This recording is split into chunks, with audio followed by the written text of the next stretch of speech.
এই তোমাগো মতো দুশ্চরিত্র মায়েগো কারণে এই এলাকাটা নষ্ট হয়ে যাইতেছে। শামশের সাহেবের নায়িকা খবর কি? এই ফালতু কথা কইবেন না।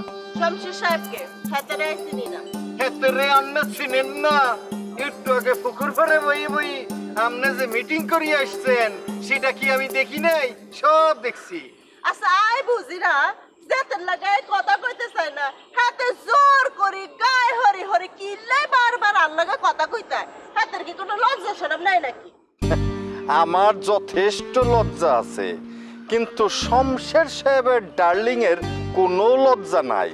শাইলা আপা যদি তোমারে বাটে পায় না, একদম বাইরায় দুই ঠ্যাং ভেঙে ফেলবো। আরে আন্নের ধারণা ভুল। আই কি শমশের সাহেবের হাতটা দিইনি, হ্যাঁ? আই শমশের সাহেবের সাথে কোনো মিটিং করি নাই। আর মিটিং তো হয়েছে রবি সাহেবের সাথে। আই এখন রবি সাহেবের সাথে মিটিং করে আসছি। আমরা দুগা বসে বসে চা কফি খাইছি, গল্প করছি, হাসাহাসি করছি। রবি সাহেব তোমারে চা খাওয়াইছে, আবার গল্প করছে। চাপাবাজির জায়গা পাও না, তাই না? এই তোমাগো মতো দুশ্চরিত্র মায়েগো কারণে এই এলাকাটা নষ্ট হয়ে যাইতেছে। নগদের কাছে সব গ্রাহকই প্রিয়, তাই তো সারা দেশে ক্যাশ আউট চার্জ সবচেয়ে কম। ইরই আমগো কারণে পরিবেশ নষ্ট হয় নাই। পরিবেশ যা নষ্ট হয় হয়েছে তো বেতন গো মতো বদমাশ হলা হয় না লেগা। রোমিওরে বদমাইশ কয় তোদের মতো খারাপ মাইয়ারা। ভালো মাইয়ারা রোমিওরে বদমাইশ কয় না, খুব ভালো কয়।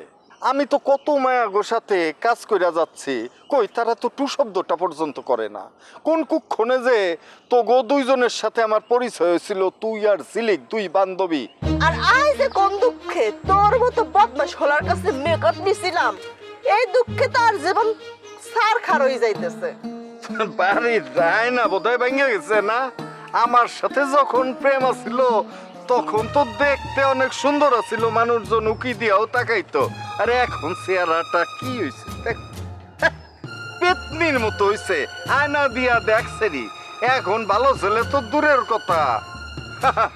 গ্রামের আউল ফাউল ছেঁচড়া ফলা ভাই তো তোর দিকে তাকাবে না। সারা জীবন আমার আন্ডার এস্টিমেট কইরাই গেলি, বুঝলি না? বুঝলি না? সত্যি দুলা ভাই, আপনার মতো করে আমারে কেউ ভালোবাসতে পারবো না। কিন্তু সমস্যাটা কোথায় জানেন? আপনি হইতেছেন গিয়া কবিতা আপার স্বামী, রাজা ভাইয়ের দুলা ভাই। নগদের কাছে সব গ্রাহকই প্রিয়, তাই তো সারা দেশে ক্যাশ আউট চার্জ সবচেয়ে কম। আর আমি এখানে দোকান কইরা ব্যবসা কইরা খাইতেছি রাজা ভাইয়ের কারণে। আচ্ছা তার সাথে কেমন বেমানি করি কন? আর বেমানির ফল কি ভালো হয় কন? ভালো হয় না। সেই কারণে আমি তোমারে জোর করি না, আমি তোমারে ভালোবাসি। এই কথা কিন্তু কবিতা জানে। কবিতা আমারে তোমার কাছে আসার অনুমতি দেয়, প্রশ্রয় দেয়। এইটাই আমার আনন্দ, আমি এইটাতেই খুশি। রমজান ভাই, আমি কি আপনার কম ভালোবাসি? রমজান, রমজান তুই তো ধন্য। পারুল নিজ মুখে কইছে সে তোরে ভালোবাসে। তোর জীবনে আর কোনো চাপ আর কিছু নাই রমজান, তোর জীবন ধন্য। পারুল নিজ মুখে কইছে সে তোরে ভালোবাসে। আমি ধন্য হয়েছি ওগো ধন্য, তোমার প্রেমেরই জন্য। আমি ধন্য হয়েছি ওগো ধন্য, তোমার প্রেমেরই জন্য।